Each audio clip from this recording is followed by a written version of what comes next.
ഇപ്പോൾ ഉള്ള ഈ ലീഗൽ സിസ്റ്റത്തിൽ മാറ്റത്തെക്കുറിച്ച് പറയുകയാണെങ്കിൽ ഒരു രണ്ട് ഡ്രക്കോണിയൻ ലോസ് എന്ന് വേണേൽ പറയാം. ഒന്ന് സർഫേസി നിയമമാണ്, രണ്ടാമത്തേത് ആർബിട്രേഷൻ ആക്ട്.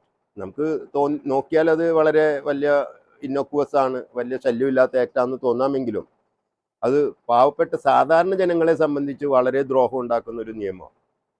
ആദ്യം സർഫേസിയെ കുറിച്ച് പറയാം. സർഫേസിൽ ഇപ്പോൾ സുപ്രീം കോർട്ട് അടക്കം പറഞ്ഞു വരുന്നത് ഒരു സെക്ഷൻ 14 പ്രൊസീഡിങ്സിൽ CJMന്റെ അടുത്ത് പോയിട്ട് ബാങ്ക് പോലീസ് പ്രൊട്ടക്ഷനോടെ പ്രോപ്പർട്ടി ഫിസിക്കൽ പൊസഷൻ എടുക്കുന്ന പ്രോസസ്സാണത്. അതിൽ ഡെറ്റർ പ്രിൻസിപ്പൽ ഡെറ്ററിയോ ഷുവർട്ടിയോ കേൾക്കണ്ടെന്നാണ് പറഞ്ഞേക്കുന്നത്. മിനിസ്റ്റീരിയൽ ആക്ട് എന്നാണ് സുപ്രീം കോർട്ടൊക്കെ പറയുന്നത്. എനിക്കറിയില്ല അതെങ്ങനെ മിനിസ്റ്റീരിയൽ ആക്ട് എന്നാകുന്നത്. കാരണം വെച്ചാൽ അതിൽ NPA ആണെന്നും ആ പ്രോപ്പർട്ടി NPA വഴി പിടിക്കാവുന്നതാണെന്നും ഒക്കെ കാണണം കോടതി.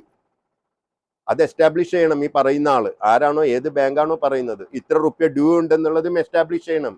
അത് എസ്റ്റാബ്ലിഷ് ചെയ്യേണ്ടത് മറ്റുള്ളവന്റെ മറ്റേ പ്രിൻസിപ്പൽ ഡെറ്ററിന്റെ ബാക്കിലായിരിക്കരുത്. അയാൾക്ക് നോട്ടീസ് കൊടുത്തിട്ട് അയാൾക്ക് എന്താ പറയാനുള്ളത്? സപ്പോസ് അഗ്രികൾച്ചറൽ ലാൻഡ് ആണെങ്കിലോ, അപ്പൊ അഗ്രികൾച്ചറൽ ലാൻഡ് ആണെങ്കിൽ എക്സെപ്റ്റഡാ. അതാണോ അല്ലയോ എന്നുള്ളത് കോടതി മറ്റേ ആൾക്കാർ മാത്രം, ഏത് ബാങ്ക് മാത്രം പറയുന്ന കേക്ക് ചേംബറിൽ, സീക്രട്ട് ചേംബേഴ്സിൽ എങ്ങനെയാ ഓർഡർ ഇടുന്നത്? അതൊരു റൂൾ ഓഫ് ലോയിനെ വെഡ് ചെയ്ത ഒരു രാജ്യത്ത്, എന്നുവെച്ചാൽ നിയമ സംവിധാനം നിലനിൽക്കുന്ന ഒരു രാജ്യത്ത് അതൊരു ശരിയായ നിയമമാണെന്ന് പറയാൻ പറ്റുമോ? ഒരു നിയമം എന്ന് പറയുമ്പോൾ ജനങ്ങളോട് അതിനൊരു കൂറ് വേണം. ആ നിയമത്തിന് ഒരു ജനാധിപത്യ വ്യവസ്ഥിതിയിൽ, അതല്ലെങ്കിൽ നിയമവ്യവസ്ഥ നിലവിലുണ്ടെന്ന് പറയുന്ന രാജ്യത്ത് ഒരാളെ കേൾക്കാതെ അയാളുടെ പ്രോപ്പർട്ടിയും അയാളുടെ അഭിമാനവും ഒക്കെ നഷ്ടപ്പെടുത്തുന്ന രീതിയിലാണ് ഇപ്പോഴത്തെ നിയമത്തിന്റെ വ്യാഖ്യാനങ്ങൾ.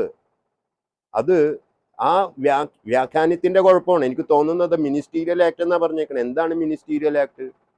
ഒരു ക്ലർക്ക് ചെയ്യുന്ന കാര്യമാണ് മിനിസ്റ്റീരിയൽ ആക്ട്. വെറുതെ എടുത്ത് എഴുതുന്ന എമൗണ്ട്, ഇല്ലെങ്കിൽ എമൗണ്ട് കൂട്ടി ഇൻട്രസ്റ്റ് കൂട്ടിയിട്ട് ഇത്ര റുപ്യാണ് ടോട്ടൽ എമൗണ്ട്.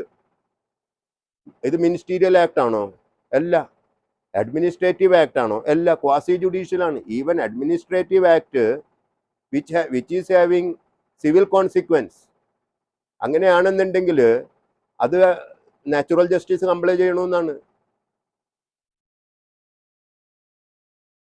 അപ്പോൾ ഒരു മിനിറ്റ്,